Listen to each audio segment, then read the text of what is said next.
There is not going to be a lot of fancy B-roll. Don't expect too much. Flash stuff.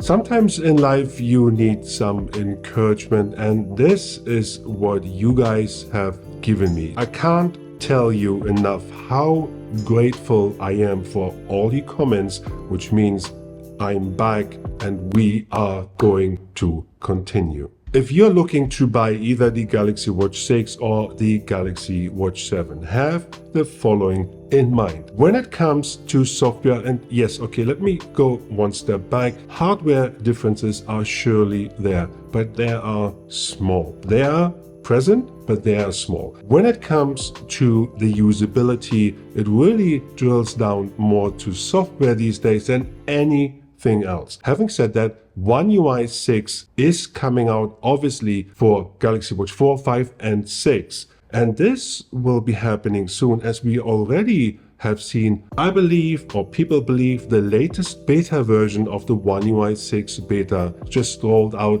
2 days ago. What that means in short is that you will have all the functionality available that the Galaxy Watch 7 and 7 Ultra already has with One UI 6.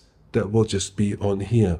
No different. Let me move on to Wear OS. The next version of Wear OS will also come to your Galaxy Watch 6. I'm not sure how far it goes back, if it goes to the 4, but we will find out. And what does it mean in detail? Well, things like Google Maps, for example. We have been waiting for offline maps for a long time, and the next version of Google Maps, including the Wear OS version, that will have online maps. It is already in the beta version for the Pixel 2 available. That is a feature that a lot of people are looking for, including myself.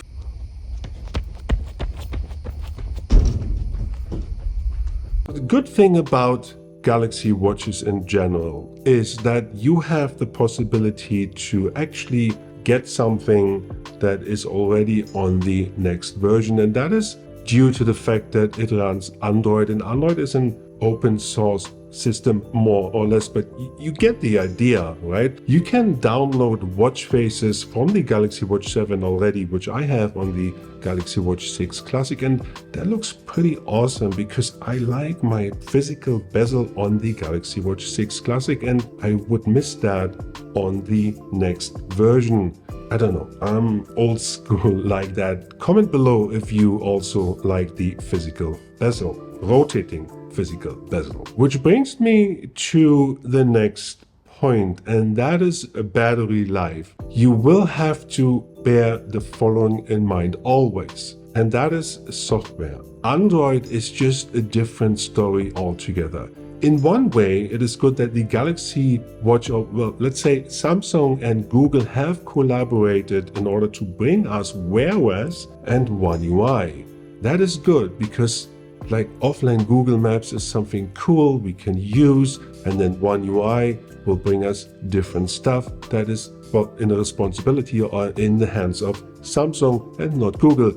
On the other hand, what that means is when it comes to battery life, we are still behind, well, let's just address the elephant in the room, behind Apple, but that is due to the way the software is developed. And I have a logical approach to that, and let me know if you agree, or if you agree with that logical approach. Well, when you start using your Galaxy Watch first, then it comes up with a usage pattern that needs to be learned, right? It learns your usage pattern, and it could take up to 2 weeks in order to get really going and understand where your battery life ends up. So for most people, I would say it's between 1 and 2 days in a normal environment, right? So what usually happens, or what happens when you think about this logically?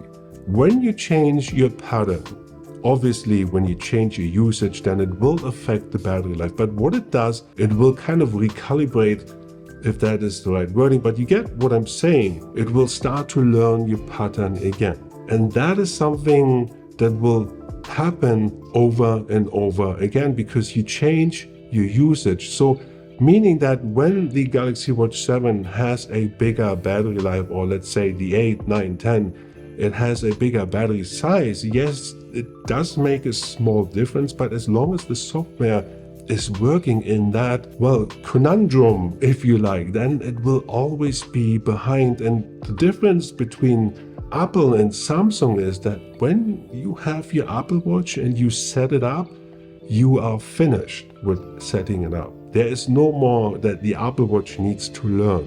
And that means that, yes, you will have a certain battery life that is preset, arranged, which we cannot really say for the Galaxy Watch. But hopefully that will change. And the Galaxy Watch 7 Ultra is obviously designed to overcome this. But again, when you go out and have LTE running and you streaming Spotify and you go jogging, trust me, this will go down like no other watch. Unfortunately, that is the case as of today. Having said that, the Galaxy Watch 7 Ultra is incredibly appealing to me. And one of the reasons I also said this, look at this chart here, the comparison that somebody put online for the GPS accuracy. So if you want the best GPS accuracy in the Samsung Galaxy Watch ecosystem, you gotta go for the Ultra, or you basically just carry your phone with you. If you get a good deal on the Galaxy Watch 6 and you love the physical rotating bezel, go for that. If you love the Galaxy Watch Ultra, I would go for that. I'm actually gonna get one. So please make sure you like and subscribe. You subscribe so we can test the heck out of this. Thank you for watching. I'll see you in the next one. Peace out.